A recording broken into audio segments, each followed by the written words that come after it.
এই সরকারের কাজ কি? এই সরকার তো এসেছে এই বিচার করবে। এই জন্য আমরা কেন বিএনপিকে বারবার অনুরোধ করেছি, প্লিজ আপনারা একটু নির্বাচনটা পরে চান। কেন আমরা জামাতকে বলেছি আপনারা এই সরকারকে সহায়তা করেন, আপনারা নির্বাচন চাই। জুলাই বাঁচলে বাংলাদেশ বাঁচবে। যদি এই গণহত্যার বিচার এই নির্দলীয় সরকারের অধীনে যে জুলাইয়ের ম্যান্ডেট নিয়ে এসেছে সে যদি করে যেতে না পারে, আর কোন রাজনৈতিক দল এসে জুলাইয়ের বিচার করতে পারবে না দিল্লির চাপের কারণে।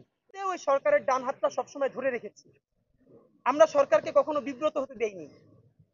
কিন্তু একটা কথা আজকে সরকারকে মনে করিয়ে দেই, ডক্টর ইউনূস কিন্তু পুরো এই সরকার না। ডক্টর ইউনূস সাহেবের নাম বিক্রি করে আপনারা সবাই উপদেষ্টা হয়ে যাচ্ছেন। একটা আউট অ্যান্ড আউট স্পষ্ট কথা বলি, এই সরকারের কাজ খাল কাটা না, নদী খনন করা না।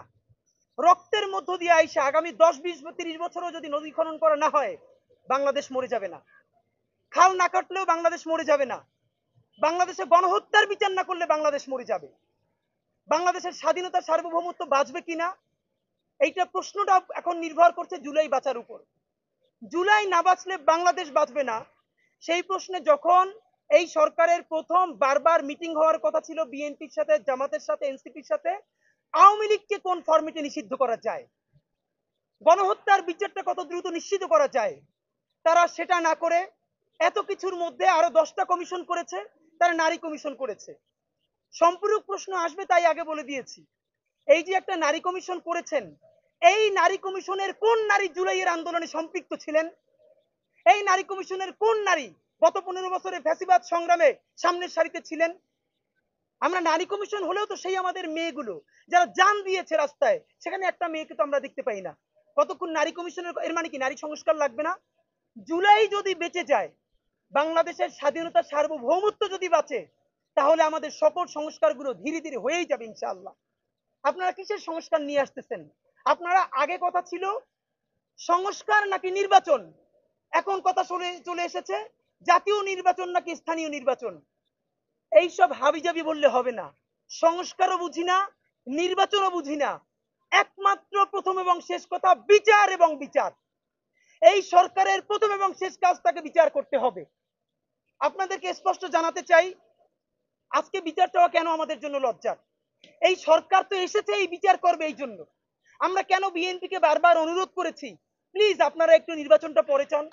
কেন আমরা জামাতকে বলেছি আপনারা এই সরকারকে সহায়তা করেন, আপনারা নির্বাচন চাই না। কারণ আমরা মনে করেছি যদি এই গণহত্যার বিচার এই নির্দলীয় সরকারের অধীনে যে জুলাইয়ের ম্যান্ডেট নিয়ে এসেছে সে যদি করে যেতে না পারে, আর কোন রাজনৈতিক দল এসে জুলাইয়ের বিচার করতে পারবে না দিল্লির চাপের কারণে। কারণ আপনারা জানেন এটা বাংলাদেশের অত্যন্ত কঠিন অবস্থা, যে কোনো দলই তারা ক্ষমতায় থাকতে চাইলে দিল্লির সাথে কোনো না কোনো অবস্থায় তাকে আপোষ করতে হবে। সুতরাং আমরা বিএনপিকেও বলেছি প্লিজ নির্বাচন নিয়ে আপনারা আরেকটু পরে কথা বলেন। জামাতকেও বলেছি, এর মানে কি এইটা যে আপনারা যা ইচ্ছা তাই উপদেষ্টা নিয়োগ দিয়ে সংস্কার কথা বলে খাল কেটে নদী খনন করে আপনারা জুলাইয়ের বিচার ভুলে যাবেন? আপনাদেরকে জানাই, আজকে এই সংবাদ সম্মেলনে আমার ডান পাশে আছেন এই জুলাই আন্দোলনের শহীদ আব্দুল্লাহ বিন জাহিদের মা, যার 2টা সন্তানের প্রথম সন্তান খুনি আওয়ামী লীগের গুলিতে নিহত হয়েছেন এবং পরের সন্তানটা এখন ক্যান্সারে আক্রান্ত। তার ছেলেকে হসপিটালে রেখে তিনি এই জুলাই গণহত্যার বিচার চাওয়ার জন্য এইমাত্র দৌড়ে আমাদের কাছে এসেছেন। কেন? একটা ছেলে শহীদ হয়ে গেছে, আরেকটা ছেলে ক্যান্সারে আক্রান্ত, তাকে হসপিটালে রেখে মাকে কেন জুলাই বিচারের জন্য এখানে আসতে হবে? এই সরকারের কাজ কি? আমরা 8টা মাস, আপনারা জানেন আমাদেরকে দেখতেছেন, আমাদের ব্যক্তিগত জীবন নাই, আমাদের সংসার নাই, আমাদের পড়াশোনা নাই। প্রক্রিয়ায় যাবে, অতি দ্রুত ঘোষণা করতে হবে। হাত ধরা লাগে, পা ধরা লাগে। সরকার বাহাদুরের পায়ে ধরে বলি, শুক্রবার সমাবেশে যেন আপনাদের পক্ষে একটা ঘোষণা দিতে পারি বিচার নিয়ে, সেই ব্যবস্থা করেন। যদি সেই ব্যবস্থা না করেন, শহীদ পরিবার যদি আপনাদের বাসায় গিয়ে উঠতে চায় গুলি করতে পারবেন, তাদেরকে ছেড়ে আমরা ইনশাল্লাহ যাব না। সারা বাংলাদেশ থেকে প্রত্যেকটা বিভাগ থেকে শহীদ সমাবেশের জোয়ার আসবে। সেই পর্যন্ত আপনারা সবাই আমাদের সাথে থাকবেন। ইনসাফ নিশ্চিত করতে হবে, জুলাই বাঁচলে বাংলাদেশ বাঁচবে। সেই পর্যন্ত সবাইকে ধন্যবাদ। বাংলাদেশ জিন্দাবাদ, ইনকিলাব জিন্দাবাদ।